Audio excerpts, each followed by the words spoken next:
Queremos o teu nome engrandecer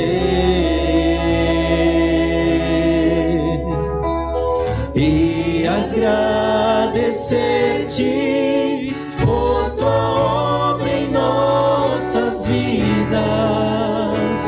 Confiamos em teu infinito amor, pois só tu és o Deus eterno sobre toda a terra e céu.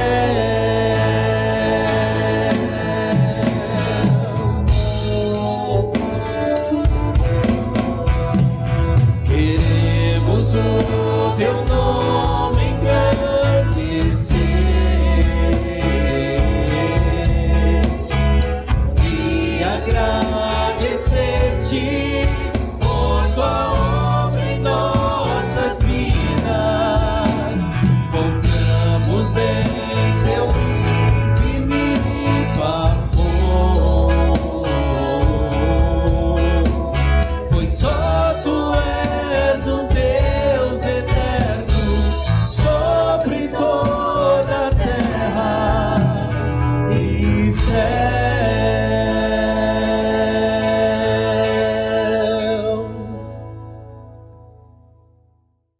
Bom dia, meus amados irmãos, sejam bem-vindos a mais uma Escola Bíblica Dominical. Agradecemos a Deus pela vida do irmão que tem nos acompanhado aí durante todo esse trimestre, estudando aí as cartas do apóstolo Paulo às igrejas da Galácia e também à igreja de Colossos. Obrigado, tenho certeza que os irmãos cresceram espiritualmente assim como eu cresci e a igreja se edifica com as nossas vidas, né? Nós queremos dar um aviso aos irmãos antes de orarmos de que este domingo será o último domingo que nós estaremos fazendo aí a Escola Bíblica Dominical online. Por quê? Porque a partir do próximo domingo nós estaremos realizando os 2 cultos na igreja, um culto pela manhã e um culto à noite.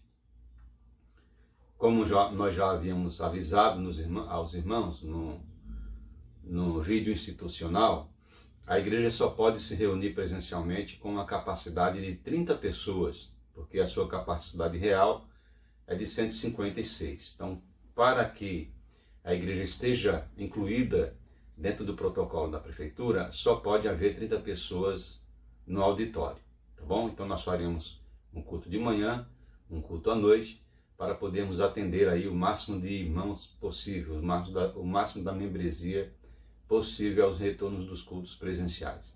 E para que isso ocorra, nós temos que suprimir a Escola Bíblica Dominical, porque nós vamos trazer uma mensagem de manhã e vamos trazer uma mensagem à noite. Não é justo que os irmãos que vão pela manhã tenham Escola Bíblica Dominical e não tenham mensagem, e os irmãos que venham à noite e vice-versa. Então, para que isso não ocorra, para que isso não aconteça, para que ninguém se sinta injustiçado, nós faremos então um culto de manhã com uma mensagem e também um culto à noite com outra mensagem, tá bom? Ambos os cultos serão transmitidos ao vivo, então os irmãos que estiverem em casa poderão acompanhar pelo Facebook, tá bom, meus irmãos? Vocês não ficarão de fora, a nossa comunhão será preservada através dos cultos online. Nós pedimos a Deus que abençoe a sua vida para que você tenha condição de acompanhar os cultos online, tá bem? Nós queremos agradecer a Deus pela vida da igreja, que mesmo distante, se manteve ao longo desses 4 meses de forma fiel. Os irmãos enchem o meu coração de alegria e tenho a certeza absoluta que o de Deus também está cheio de alegria, porque Ele viu no seu coração a verdadeira fidelidade. Amém? Vamos orar. Pai de amor, nós te agradecemos, Senhor Deus, pela oportunidade que Tu nos concede de estarmos diante de Ti, Senhor Deus, para te agradecer pela vida da Tua igreja, que se mantém, Senhor Deus, fiel a Ti em qualquer circunstância, em qualquer situação. Pai de amor, nós te suplicamos que o Teu Santo Espírito possa agora preparar nossas mentes e os nossos corações para aprendermos, Senhor Deus, a Tua sã doutrina e para estarmos, Senhor Deus, ligados como igreja, unidos como igreja, numa só fé, num só pensamento. Abençoa, Pai amado, o culto que será realizado hoje à noite, ó Pai, para que possa redundar para o engrandecimento da Tua igreja, a proclamação do Teu Evangelho. É o encerramento de missões mundiais e nós te pedimos, Senhor, que Tu, desde já, possa abençoar a vida de cada irmão para que possa apresentar aquilo que o Senhor preparou ao seu coração. Em nome de Jesus, amém. Nosso irmão Ezequiel tem a palavra, com a equipe de louvor. Em seguida, nós voltamos aí com a explanação do estudo de hoje. Até mais, irmãos.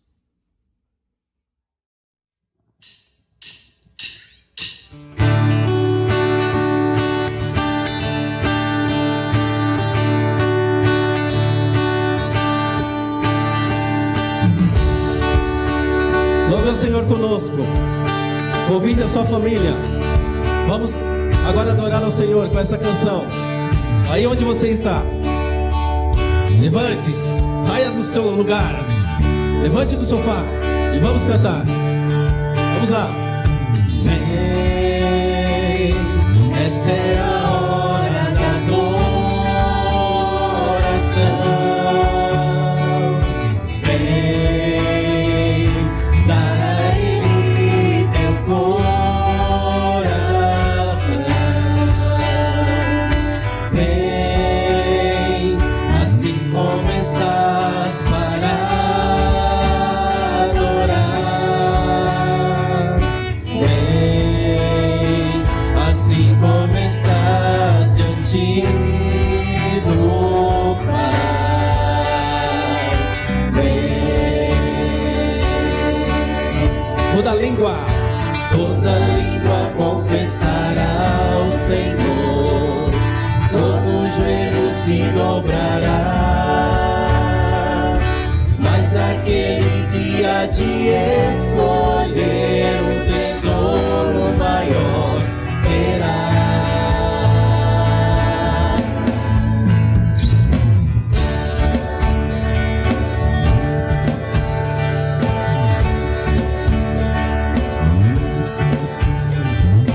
Vem, esta é a hora da adoração.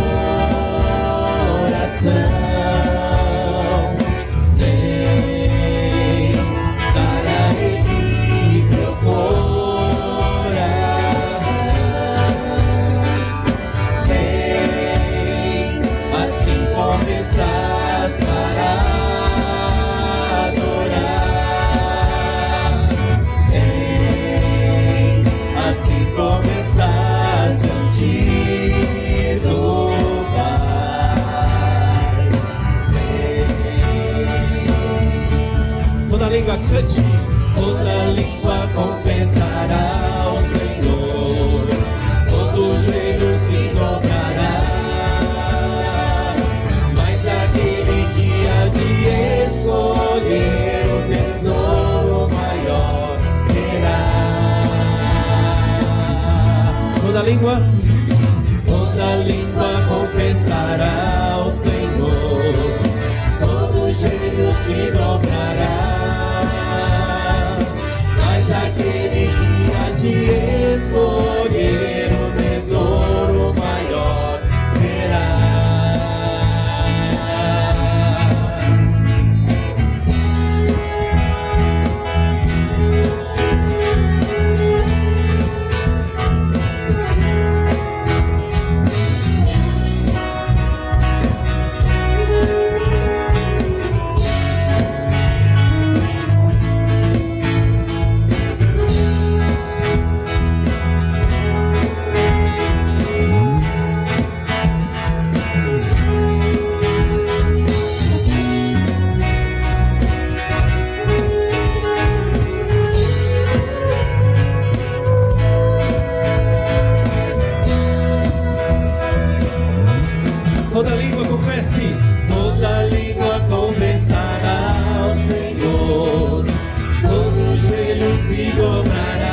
língua confessará ao Senhor, todo joelho se dobrará.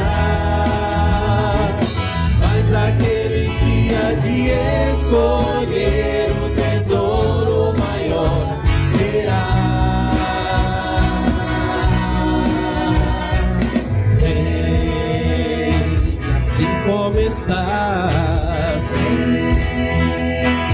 para adorar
Eu sou grato por tudo que tenho. Graça e paz, igreja! Espero que todos estejam bem. Como todos sabem, dia 20 foi dia das mensageiras do rei. E hoje eu venho em nome das conselheiras deixar este versículo bíblico para as meninas e para a igreja, que se encontra em Isaías 60. Levanta-te, resplandece, porque vem a tua luz. Meninas, parabéns pelo esforço, pela dedicação, que vocês permaneçam firmes neste projeto abençoado e abençoador. Que a luz de Cristo possa resplandecer cada vez mais sobre a vida de vocês. Saibam que podem contar conosco sempre. E nós amamos vocês muito e estamos com muita saudade. Um beijão! Família, muitos irmãos. Foi Jesus, meu amigo verdadeiro, que fez tudo ao me dar a salvação. Louvarei ao Senhor em todo tempo. Seu louvor estará continuamente em meus lábios e também no coração. Jesus Cristo será sempre minha canção.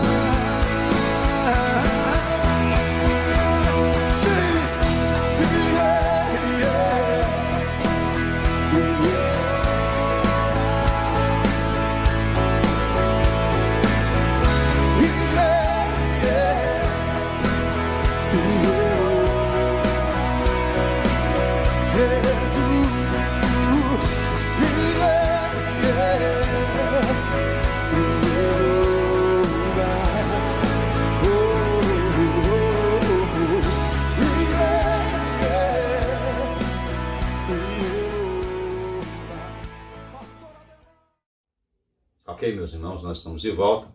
Vamos então passar para a lição de hoje, que seria a lição 15 da revista que foi entregue aí há 4 meses atrás, a carta do apóstolo Paulo aos Gálatas e aos Colossenses. Nós vamos estudar hoje o capítulo 2 da carta de Paulo à igreja de Colossos, a partir do versículo 16 até o versículo 23. Antes de nós iniciarmos a lição, eu queria apenas trazer a lembrança aos irmãos um pouco do que nós vimos a semana passada. Nós vimos a semana passada que a igreja de Colossos era composta por 3 grupos de pessoas distintas. Primeiro grupo, os gregos, formado pelos filósofos que se converteram ao evangelho. Segundo grupo, judaizantes, judeus convertidos ao cristianismo, mas que traziam na sua bagagem os costumes do judaísmo. E o terceiro grupo, que são os romanos. Na lição de hoje, nós vamos ver uma crítica dura e enfática do apóstolo Paulo aos primeiros 2 grupos, aos grupos dos gregos e aos grupos dos judeus. Aos grupos dos gregos, dirigido especialmente àqueles filósofos que se converteram ao evangelho, mas levava para dentro da igreja entendimentos e filosofias advindas do gnosticismo, da seita dos epicureus e da seita dos estoicos. Esses entendimentos traziam para a igreja as heresias que contaminaram a igreja naquela época e, pensem, irmãos, contaminam a igreja nos dias de hoje. Muitas igrejas evangélicas são contaminadas por pensamentos filosóficos. Nós vamos ver daqui a pouco. Então, Paulo, ele é bastante incisivo, bastante enfático, simples no seu falar, claro no seu ensinar, mas muito profundo doutrinariamente, tá bom? A lição de hoje, ela tem como título Perigo à Vista. O seu texto chave, o versículo chave, está no versículo 23, que nos diz assim: Tais coisas, com efeito, têm aparência de sabedoria, como culto de si mesmo, e de falsa humildade, e em disciplina do corpo. Todavia, não tem valor algum contra a sensualidade.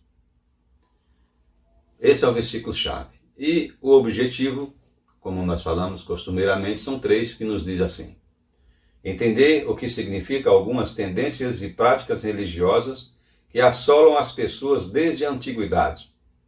Valorizar igrejas baseadas na boa doutrina, fundamentada na palavra de Deus.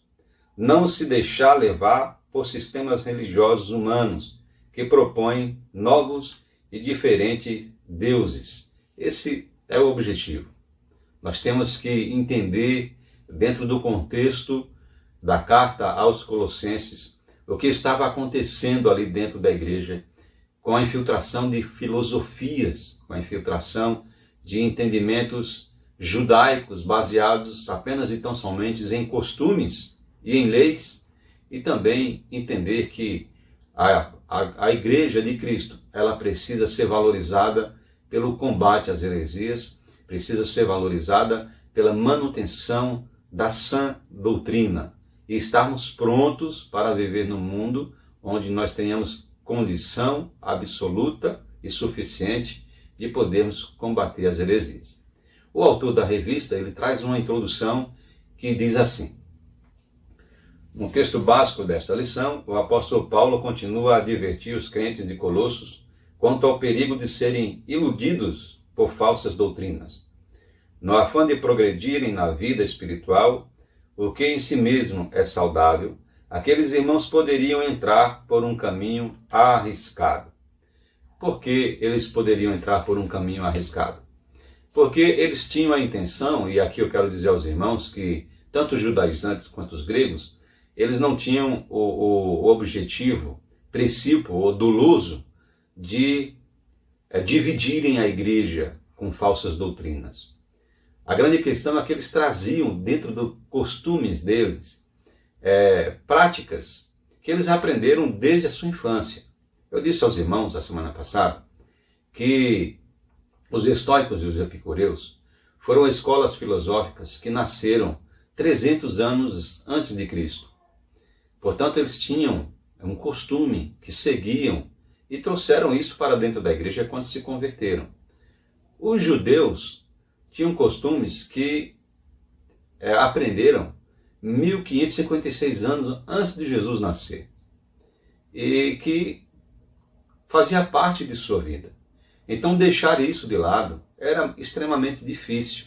Na verdade, eles praticavam essas doutrinas e esses entendimentos de forma natural. Como eu disse aos irmãos, como é a nossa oração hoje. Nós entramos no nosso quarto, oramos ao Senhor, mesmo estando sós, com os olhos fechados, porque nós já aprendemos o costume de orar ao Senhor com o olho fechado para que nada nos interrompa, nada tome a nossa atenção. Isso é um costume, não é uma obrigação. Não existe na Bíblia, de Gênesis a Apocalipse, nenhuma mensagem que nos traga a obrigação ou o dever de nós fecharmos os olhos para orar. Nós fazemos isso por costume. Assim, os judaizantes, os epicureus, os estoicos também faziam. E dentro dessa escola de filosofia, existiam entendimentos filosóficos que contaminavam a sã doutrina, como, por exemplo, nós vamos ver daqui a pouco, como, por exemplo, o culto aos anjos. Isso não era uma doutrina judaizante, como alguns pensam que eram judaizantes, pelo fato de Pedro ter se prostrado diante de um anjo, lá em Apocalipse capítulo 22. Isso não era doutrina judaizante. Digo isso porque Pedro era judeu. Isso era uma doutrina filosófica. Existe hoje uma doutrina filosófica chamada de teosofia, e nós vamos ver daqui a pouco. Essa doutrina ela foi criada, ou ela foi nominada, na verdade, no século XIX. Ela teve o nome, ganhou o nome de teosofia, mas ela já existia muito antes mesmo do judaísmo, porque ela foi criada no Egito e depois foi levada para a Grécia, os sacerdotes da Grécia ensinavam sobre o culto aos anjos. Então não é uma doutrina nova, é uma doutrina muito antiga, apenas que ganhou o nome de teosofia no século XIX. Tá bom? Mas eu convido os irmãos a abrirem agora suas Bíblias e nós vamos falar, vamos ler juntos sobre o texto de hoje. Vamos lá. Colossenses capítulo 2, versículos 16 a 23 nos diz assim: Portanto, ninguém vos julgue pelo comer ou pelo beber, ou por causa dos dias de festa, ou da lua nova, ou dos sábados, que são sombra das coisas futuras, mas o corpo é de Cristo. Ninguém vos domine a seu bel prazer, com pretextos de humildade e culto dos anjos, metendo-se em coisas que não viu, estando debalde inchado na sua carnal compreensão, e não ligados à cabeça, da qual todo o corpo, provido e organizado pelas juntas e ligaduras, vai crescendo em aumento de Deus. Se, pois, estáis mortos com Cristo quanto aos rudimentos do mundo, porque vos carregam ainda de ordenanças como se vivesses no mundo, tais como não toques, não proves, não manuseis, as quais coisas todas perecem pelo uso, segundo os preceitos e doutrinas dos homens, as quais têm, na verdade, alguma aparência de sabedoria, em devoção voluntária, humildade e em disciplina do corpo, mas não são de valor algum, senão para a satisfação da carne. Esse foi o texto que nós acabamos de ler, e nós vamos prender aí a nossa atenção em duas partes principais desse texto, que encontra-se no versículo 16. Paulo fez duras críticas a dois grupos distintos de pessoas, aos judeus, começando pelos judaizantes, e aos gregos depois. Então nós vamos começar pelos judaizantes. Judaizantes, voltando a falar, eram pessoas do judaísmo, sacerdotes do judaísmo, que se converteram ao cristianismo e levaram para dentro da igreja as suas doutrinas e os seus costumes. Dentre eles, o cumprimento da lei. Quais foram os principais modos de vida no cumprimento da lei dos judeus? A guarda do sábado, a circuncisão e a purificação antes de se alimentar. Como era que funcionava aí? Os outros dois os irmãos já conhecem, mas como era que funcionava a purificação antes dele fazerem suas refeições? Eles lavavam suas mãos. O ato de lavar as mãos não era somente higiênico, como é nos dias de hoje, né? Não era somente higiênico, era um ato espiritual. Simbolizava que eles estavam se purificando para comerem do fruto da terra que o Senhor deu. Então Deus abençoou o homem com o fruto da terra, e para que aquela bênção de Deus chegasse ao homem, fizesse parte da vida do homem, o homem precisaria estar purificado. Isso é uma doutrina que é muito ensinada num livro judaico chamado Haggadah. Haggadah é um livro sagrado para o judaísmo sobre os alimentos. O judaísmo, para os irmãos terem uma ideia, o judaísmo possui vários livros. São 5 livros sagrados, pelo menos, que o judaísmo entende e aceita como sagrado, além do Torá. Então nós temos, ou melhor, junto com o Torá, nós temos no judaísmo, vamos contar, nós temos o Torá para os saduceus, para os fariseus, na verdade a Septuaginta. Nós não vamos entrar nessa questão para não perdermos o foco da lição, tá bom? Então vamos chamar de Torá. Nós temos a Torá, nós temos o Haggadah, que é um livro sagrado para os judeus, que disciplina a alimentação. Nós temos o Zidur, que é um livro sagrado para os judeus, que disciplina as orações. Nós temos o Talmud, que é a disciplina dos judeus que regulamenta os costumes. Tudo aquilo que é feito dentro do judaísmo dentro do Sinédrio, que era o tribunal judaico, está narrado, ensinado, regulamentado no Talmud. Nós temos o Midrash, que é o livro das interpretações, o livro das doutrinas. Então nós temos aí pelo menos mais 5 livros. Estou esquecendo o último, agora os irmãos me perdoem. 5 livros além do Torá, que os judeus... agora eu lembrei. O livro chama-se Mishnah, que é o livro das doutrinas. Então nós temos o Midrash, que é o livro das interpretações, das doutrinas, e nós temos o livro das doutrinas chamado Mishnah. Então, voltando, para os irmãos terem uma ideia de quantos livros o judaísmo possui. O Talmud, que é um conjunto de 12 livros que fala das tradições judaicas. O Zidu, livro das orações. O Haggadah, livro dos alimentos. O Midrash, livro das interpretações doutrinárias. E o Mishnah, livro das doutrinas. Então, todos esses livros fazem parte das tradições dos judeus e são para eles livros sagrados, assim como é a Bíblia deles. Tá certo? Diante de tudo isso, o que eu quero dizer aos irmãos? Que os judeus traziam para a igreja de Cristo aquilo que eles aprenderam no judaísmo. Era muito difícil os judeus tirarem isso do meio deles. E Paulo começa, então, uma grande crítica aos judeus, aqui no versículo 16, dizendo o seguinte: portanto, ninguém vos julgue pelo comer ou pelo beber, ou por causa do dia de festa, ou da lua nova, ou dos sábados. Cara, que Paulo estava querendo dizer isso? Paulo era sabedor, através do Espírito Santo e também da vida dos discípulos, que os fariseus criticavam muito Jesus, porque Jesus, ele comia com os publicanos, por exemplo, que eram pecadores. Jesus comia e deixava que seus discípulos colhessem espigas nos dias de sábado. Os discípulos comiam sem lavar as mãos. Tudo isso para o judaísmo eram abominações, era um pecado. Os judeus não conseguiam entender como Jesus, que se dizia um mestre na lei, deixava que isso acontecesse. Então eles odiavam e perseguiam Jesus por essas práticas permissivas aos seus olhos, de que Jesus deixava que isso acontecesse no judaísmo. Nós vamos encontrar uma amostra disso, uma pequena amostra, porque os evangelhos estão repletos disso daí, dessas críticas dos fariseus a Jesus.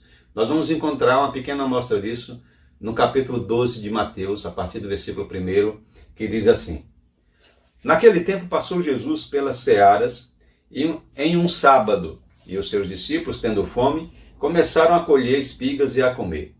E os fariseus, vendo isto, disseram-lhe: eis que os teus discípulos fazem o que não é lícito fazer num sábado.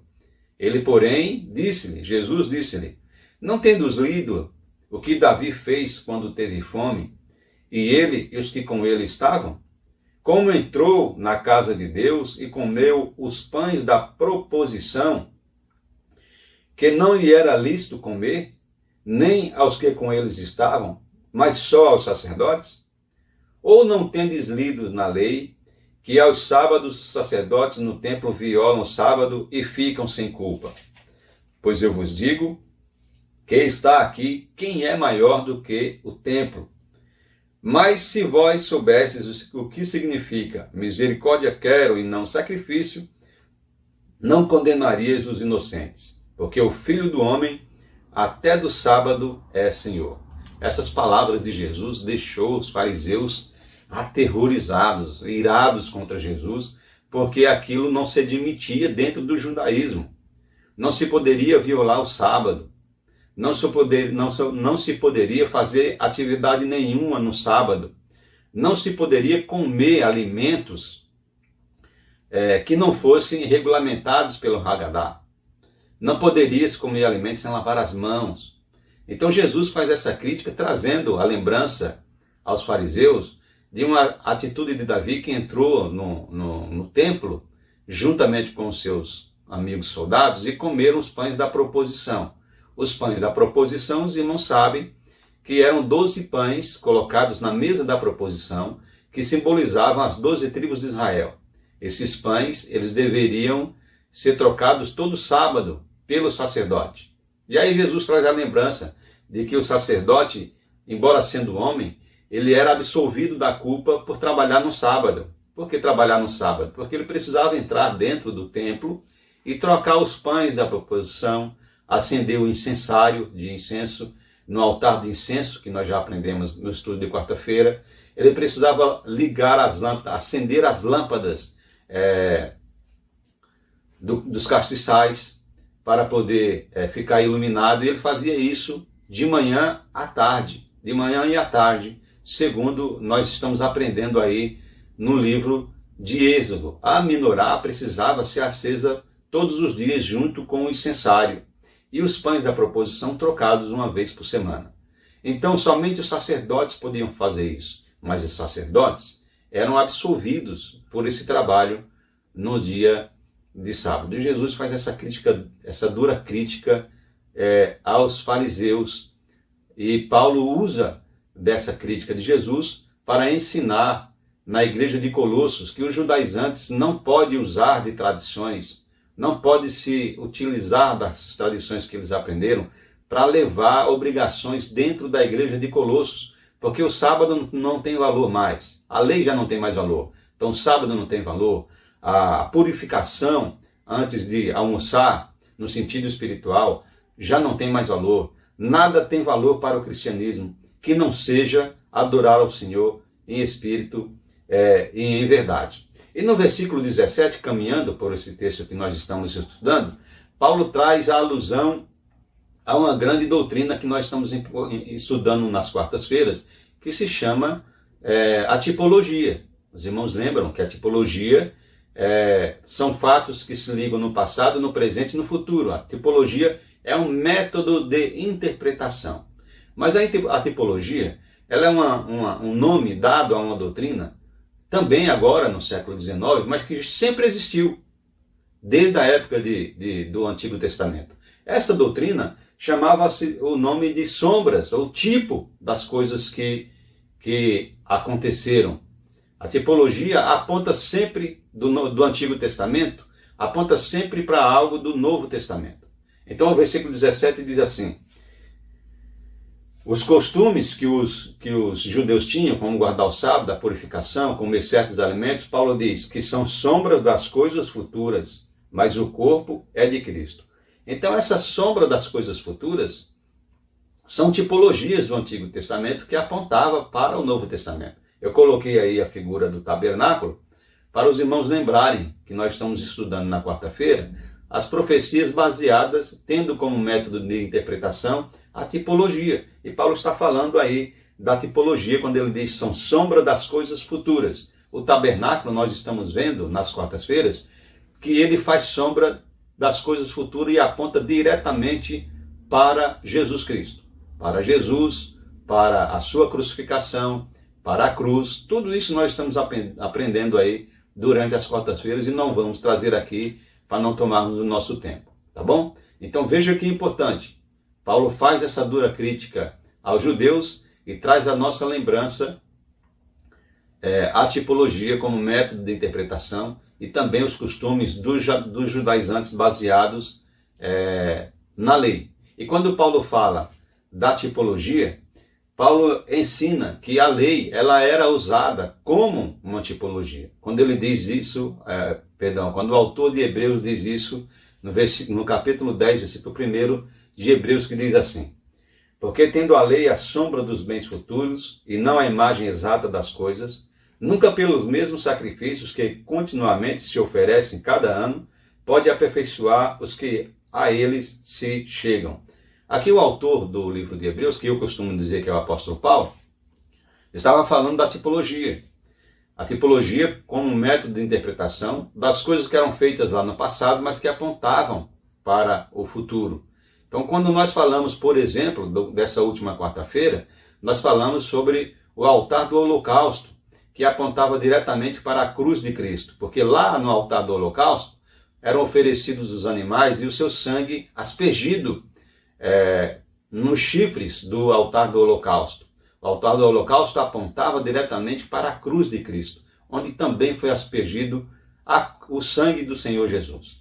Mas as coisas do passado, segundo o que o autor fala aqui no livro de Hebreus, não era a imagem exata das coisas. Elas eram apenas uma sombra, apenas uma figura, que não se explicavam no momento e que foram explicadas apenas no futuro.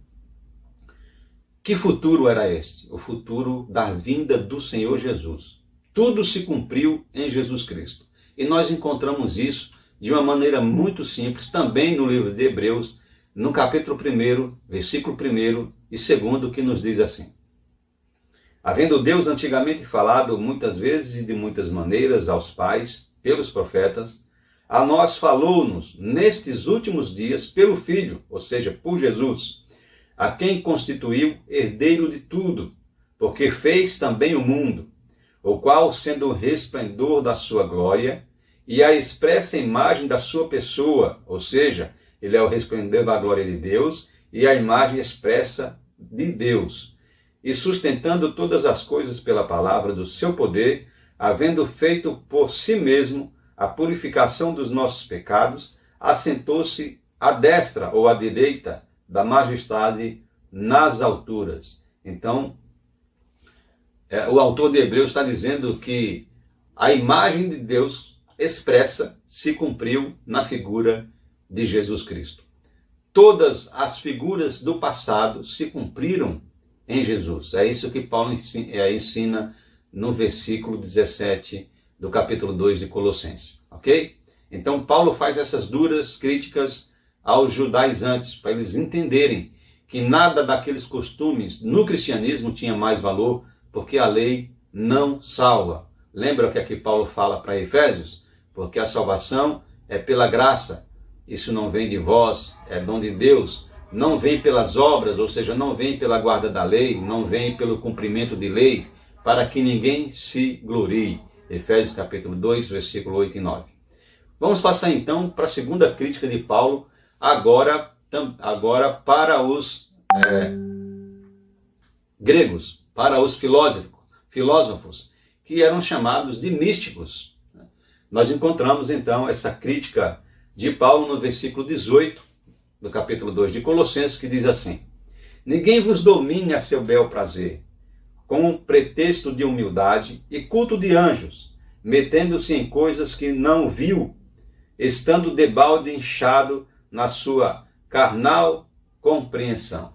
Por que é que Paulo falou isso? Porque os irmãos filósofos que viviam na igreja de Colossos, tanto os epicureus quanto os estoicos, e ainda alguns outros irmãos gregos que usavam a teosofia para justificar algumas doutrinas, diziam que tinham visões de anjos, e por ter visões de anjos, cultuava aos anjos. Esse culto aos anjos era uma veneração, era uma adoração aos anjos, por acharem que os anjos eles tinham poder, eles poderiam exercer milagre. Irmãos, nós não conseguimos ver isso na palavra de Deus. De Gênesis a Apocalipse, não há nenhum momento em que o anjo tenha usado o seu poder de si próprio, derivado de si mesmo. Tudo que os anjos fizeram, todo o seu papel, tanto de livramento quanto de mensageiro, foi feito por ordem de Deus. O Senhor Deus deu a ordem, o Senhor Deus deu o poder. Assim como, por exemplo, o Senhor Deus deu o poder a Moisés. Moisés abriu as águas do Mar Vermelho com um cajado. Existem alguns irmãos com entendimento equivocado, dizendo que o poder foi do profeta. E não foi, o poder foi de Deus. Deus nunca deu poder a ninguém. Ninguém tinha o poder originário da sua própria fé. O poder sempre foi de Deus. Deus sempre fez as suas maravilhas. Quando Elias ressuscitou um rapaz, ele não fez isso com o seu poder. Ele fez com o poder de Deus. Todas as coisas que aconteceram no Antigo e no Novo Testamento com os apóstolos, com os profetas, foram feitos através do poder de Deus. Quando Pedro, lá no templo, disse ao mendigo que se levantasse e andasse, ele era aleijado, Pedro não fez isso com o seu próprio poder, ele fez com o poder de Deus. Da mesma sorte, são os anjos. Os anjos nunca fizeram nada com o seu próprio poder, e sim com o poder de Deus. Deus concedeu aos anjos o livramento dos seus servos, como foi, por exemplo, com Sadraque, Misaque e Abednego, como foi, por exemplo, com Daniel e com todos os outros irmãos do Antigo Testamento, que nós podemos aprender que teve lá uma teofania, um encontro com os anjos, como foi com Moisés, como foi com Abraão, como foi com Isaac e com tantos outros que nós aprendemos aí no Antigo Testamento. Os anjos nunca tiveram o poder de per si. O poder sempre foi de Deus. Vou dar um exemplo simples para os irmãos entenderem. Vamos voltar ao que aconteceu com Ló e a sua família. Os anjos pegaram na mão de Ló e da sua família, suas filhas, e saíram apressadamente antes que a cidade fosse destruída. Se o poder fosse dos anjos, não haveria necessidade de pressa. Mas os anjos, como mensageiro, apenas falaram para eles que em determinado momento o Senhor ia despejar saraiva sobre a cidade. Então Sodoma e Gomorra ia ser consumida pelo fogo. E os anjos não podiam fazer nada diante dessa atitude de sair apressadamente. Senão, a única coisa que eles poderiam fazer é tirar a família de Jó de lá, a mando do próprio Deus. Se eles tivessem poder, essa tarefa de despejar saraiva seria uma tarefa que não teria para eles pressa nenhuma, eles fariam dentro do tempo deles. Mas o tempo deles não é deles, o tempo é de Deus. Então os anjos, eles não têm aí qualquer poder de per si, ou de si mesmo. Eles têm poder porque lhe é concedido por Deus. E esses filósofos, esses ensinadores da teosofia, eles ensinavam essa doutrina de que os anjos deveriam ser adorados e levavam lá para a igreja de Colosso. A teosofia, meus irmãos, é a tentativa humana de fazer com que se explique atitudes divinas através da sabedoria humana. Teosofia é uma palavra grega que divide-se em duas: Theo, que é Deus, e Sofia, que é sabedoria. Ou seja, é a revelação de Deus através da sabedoria humana. Os teosóficos, eles ensinam que nós conseguimos compreender Deus através da nossa compreensão humana. A nossa sabedoria nos conduz a conhecer a Deus. Isso é uma blasfêmia, porque Deus se faz conhecer.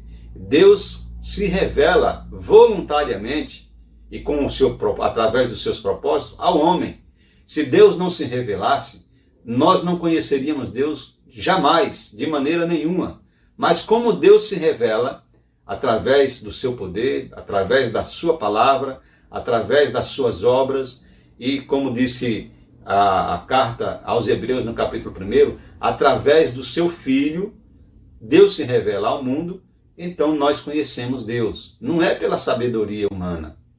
E a teosofia procurava ensinar, dentro da igreja de Colossos, o culto aos anjos, sob a alegação de que o conhecimento humano, as visões humanas, por isso que Paulo fala de visão, eram suficientes para explicar a tendência, a necessidade de se cultuar anjos. E isso nunca aconteceu. Tá certo? Os anjos nunca foram objeto de culto. Nós podemos ver esse ensinamento no livro de Apocalipse, no capítulo 22, quando João teve um encontro com um anjo. João vê um anjo poderoso, na descrição de João, e João se prostra diante desse anjo para adorar o anjo. Muito provavelmente, na cabeça de João, penso eu, esse é um entendimento meu, que aquele anjo, na verdade, não era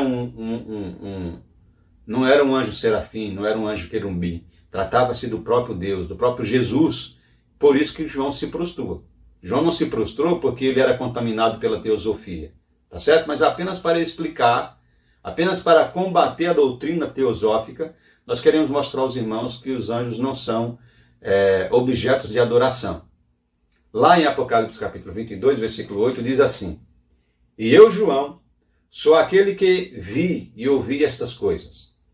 E havendo-as ouvido e visto, prostrei-me aos pés do anjo, que me mostrava para o adorar. E disse-me, o anjo disse a João: Olha, não faças tal, porque eu sou conservo teu e de teus irmãos, os profetas, e dos que guardam as palavras deste livro. Adora a Deus. Então veja o conselho que o anjo dá a João: adora ao Senhor, porque eu sou conservo teu e de teus irmãos. O que é a palavra conservo?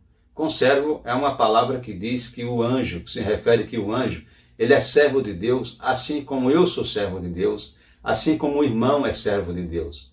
Então os anjos, nesse aspecto, eles são os nossos irmãos, eles são conservos, eles são os nossos companheiros. Todos nós, junto com os anjos, somos servos de Deus. É por isso que nós costumamos dizer que vai chegar um dia que nós vamos fazer parte do coral celestial junto com os anjos, porque nós somos conservos um dos outros. Tá bom, meus irmãos? Então, essa palavra crítica, dura, que Paulo faz à igreja de Colossos, é contra os judaizantes e contra os filósofos. Aí, tendencialmente, nessa segunda parte, contra os teosóficos, contra a teosofia, contra aqueles irmãos que ensinavam que era permitido a adoração a anjos, tá bom? E quando eu disse que as igrejas hoje, elas são levadas pela teosofia, é que, infelizmente, existem igrejas que, sem querer, adoram anjos. Sem querer, faz a alusão de que os anjos devem ter uma importância maior do que realmente merecem. E isso não é uma verdade, tá certo? Não é uma verdade. Os anjos, eles jamais possuíram poder. Para os irmãos terem uma ideia, quando Paulo escreveu lá para 1 Coríntios, no capítulo 13, Paulo disse assim: ainda que eu falasse a língua dos homens e dos anjos e não tivesse amor, eu nada teria. Existe um grupo de irmãos no nosso momento, e sempre existiu isso dentro de algumas religiões, de algumas denominações evangélicas, que acreditam falar língua de anjos. Mas, na verdade, que são as línguas estranhas, né? Ou a glossolalia. Na verdade, essas línguas de anjos não existem. Porque se os irmãos pegarem de Gênesis até Apocalipse, em momento nenhum, os anjos falaram língua estranha. Todas as vezes que os anjos encontraram um ser humano, como Abraão, como Isaac, como Daniel, ou tantos outros homens de Deus no Antigo Testamento que tiveram uma teofania, tiveram um encontro com um anjo, como Moisés e muitos outros, todas as vezes que isso aconteceu, os anjos falaram a sua própria língua.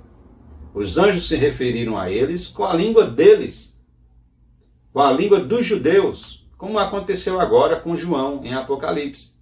A língua que ele falava no momento foi a língua que o anjo se utilizou para conversar com ele. Então não existe na Bíblia referência à língua de anjos. Não há isso daí. Tá certo? Mas isso é explicação, é ensinamento para uma outra matéria chamada de glossolalia, que não dá tempo nós falarmos hoje. É apenas para os irmãos saberem o que eu estou querendo dizer com relação aos anjos. Tá bom? O autor, então, traz a sua conclusão na revista de hoje, na lição de hoje, dizendo assim: Cristo é a negação do ascetismo, o remédio para o miticismo e o fim da lei que escraviza.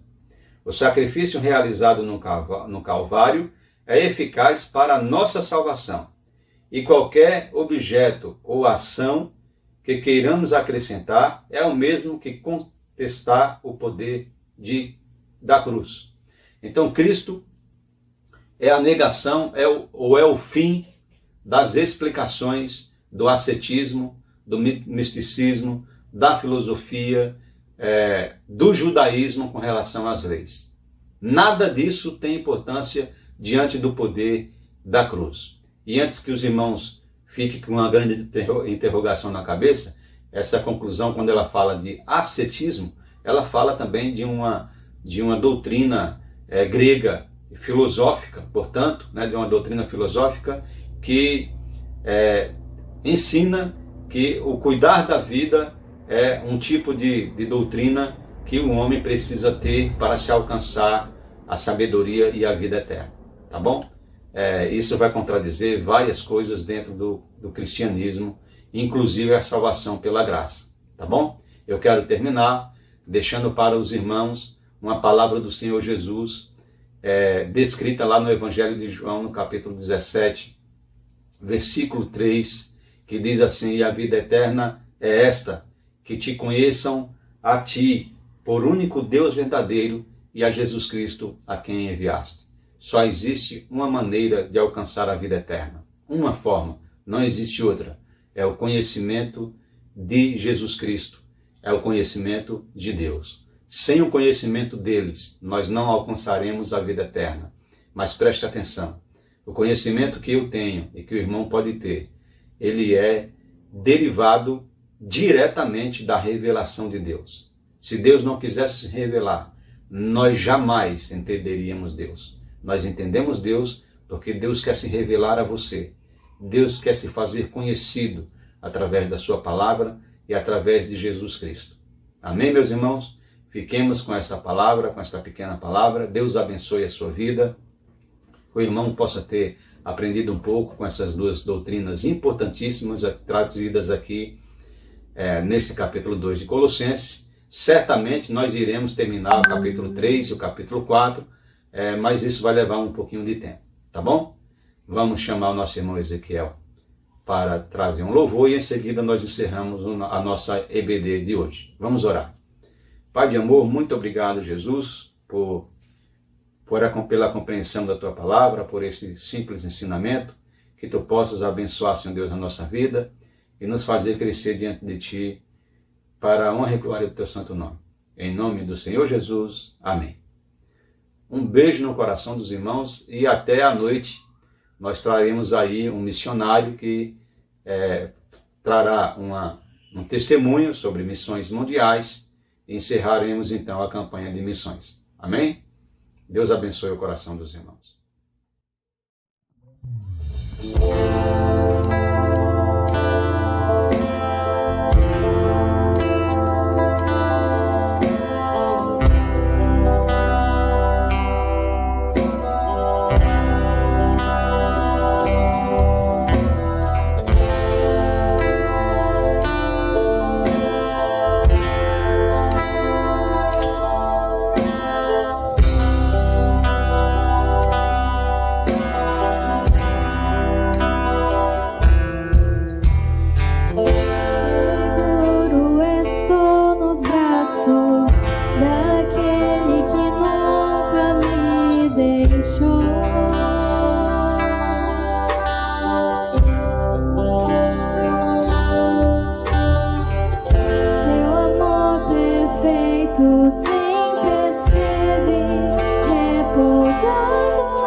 Jesus é o meu descanso.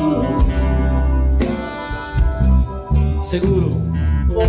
Seguro estou nos braços daquele que nunca me deixou.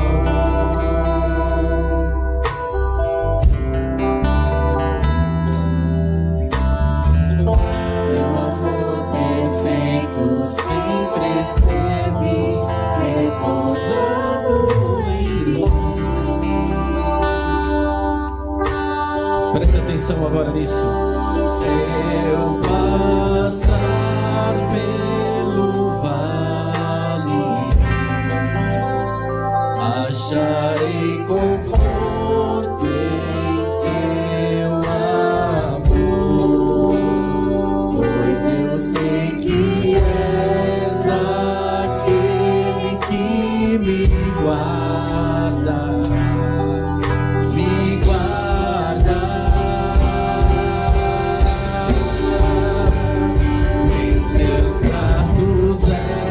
Meu descanso, em teus braços é o meu descanso, em teus braços é o meu descanso, em teus braços é o meu descanso, Em teus braços. é o meu descanso, em teus braços é o meu descanso, em teus braços é o meu descanso, em teus braços é o meu descanso.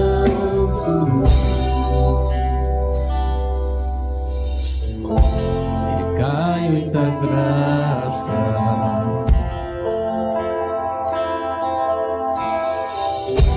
e caio de novo em tuas mãos, e caio em tua graça,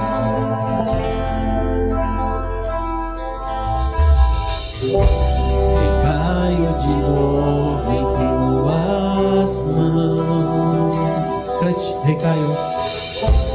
Recai tua graça,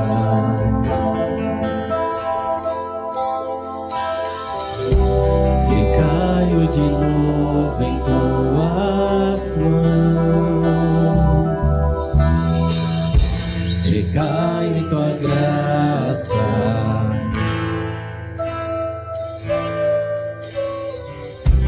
recaio de novo em tuas mãos. Se eu passar pelo vale, acharei conforto em teu amor, pois eu sei que és aquele que me guarda. Me guarda, por isso cante. Em teus braços é o meu descanso, em teus braços é o meu descanso, em teus braços é o meu descanso. Em teus braços é o meu descanso. Pra acabar, em teus braços. Em teus braços é o meu descanso. Em teus braços é o meu descanso. Em teus braços é o meu descanso. Em teus braços é o meu descanso. Aleluia, Senhor. Glorificado seja o teu nome. Pois nós podemos descansar nos seus braços, sabendo que o Senhor tem cuidado de nós, tem nos guardado, tem nos ajudado a atravessar o vale e tem mostrado que depois do vale, nos teus braços nós encontramos descanso. Muito obrigado, ó Deus, por ter cuidado de cada um de nós. Glorificado seja o teu nome. Amém.